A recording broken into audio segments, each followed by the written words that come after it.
ज्ञानेश्वर आणि पाण्यावरची शेवाळी पातळ. अलौकिक ज्ञान, निर्मळ करुणा आणि निरपेक्ष प्रेम यांचा काल होता. गावोगावी कीर्तन, प्रवचन आणि शास्त्रपठण सुरू असे. त्याच काळात केवळ 10 वर्षांचा एक विलक्षण बालसंत राहत होता. त्याचं नाव होतं ज्ञाना. लहान वय असूनही त्याच्या शब्दांत एक अनोखी शांतता, दिव्यता आणि प्रगल्भ विचारांचा प्रकाश असे. गावोगावी लोक त्याला देवाचं मूल म्हणत. एके दिवशी ज्ञाना एका साध्या गावात आला. काही भक्त त्याच्या चरणी बसले, परंतु काही संशयी गावकरी मात्र दुरून कुजबुजत होते. एवढा लहान मुलगा इतकं ज्ञान कसं देतो? काय एवढं वय आहे त्याचं? 10 वर्षही नाही. हे काही जादूटोणा नसेल ना? ज्ञाना हे ऐकत होता, पण त्याच्या मनात किंचितही राग नव्हता, फक्त निर्मळ स्मित, हास्यवाला. तेव्हाच गावातील एक वृद्ध ब्राह्मण पुढे आला आणि म्हणाला, बाळा, तुझं बोलणं आम्हाला कळतं, पण आमचं मन स्थिर राहत नाही. संशय, भीती, मत्सर कितीतरी विचार येतात. ज्ञान आम्हाला कसं कळेल? ज्ञाना शांत आवाजात म्हणाला, ज्ञान हे अनुभवातून मिळते. आबा, मन स्वतः स्वच्छ असतं. अज्ञानाची शेवाळी बसली की ते घाण दिसू लागतं. गावकऱ्यांना हे समजूनही पटले नाही. हे सांगणं सोपं आहे बाळा, पण प्रत्यक्षात हे कसं होतं ते दाखव. ज्ञाना मंद हसला. त्याला वेळ आली हे कळलं. उदाहरण देण्याची वेळ. गावाच्या बाहेर एक मोठं तळं होतं. उन्हामुळे तळ्यावर दाट शेवाळी पसरली होती. ज्ञाना गावकऱ्यांना म्हणाला, चला, मी तुम्हाला मनाचं रहस्य दाखवतो.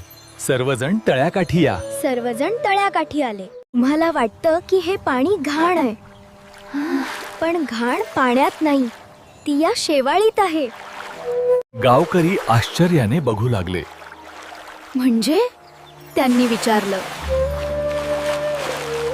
त्या शांत सकाळी ज्ञानाचा कोमल स्पर्श निसर्गालाच शिकवू लागतो. जसा तुम्ही ही शेवाळ बाजूला काढता, तसा पाण्याचा खरा स्वच्छ स्वरूप दिसू लागतं.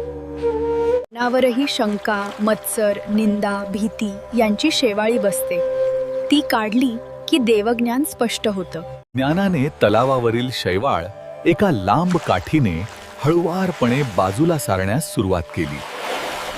क्षणाक्षणाला तळ्याचं पाणी सूर्यकिरणात चमकू लागलं. इतकं स्वच्छ की तळाचा गोटा गोटा दिसू लागला. गावकऱ्यांचे डोळे मोठे झाले. अरे, पाणी तर स्वच्छ आहे. इतके दिवस आम्हाला असं दिसलं नाही.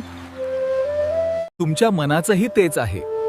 मन निर्मळच असतं, पण अज्ञानाची शेवाळी बसली की मन अस्पष्ट दिसतं. गावकऱ्यांच्या डोळ्यांत पाणी आले. पहिल्यांदाच ज्ञानाचा अर्थ त्यांनी प्रत्यक्ष अनुभवला व ते म्हणाले, बाळा ज्ञाना, आज तू आमच्या मनावरील अज्ञानाची शेवाळी काढून टाकलीस. आम्ही तुझे आभारी आहोत. मन स्वच्छ ठेवा. भीती, संशय, निंदा यांना मनात वाढू देऊ नका. मन स्वच्छ तर देव कळतो. गावभर दिव्यता पसरली आणि त्या तळ्यासह गावकऱ्यांच्या मनातलं पाणीही स्वच्छ झालं. मन सदैव निर्मळच असतं. अज्ञान, भीती, मत्सर, संशय ही शेवाळी आहे. काढली की सत्याचं पाणी पारदर्शक दिसतं. मन शुद्ध तर देवदर्शन सहज.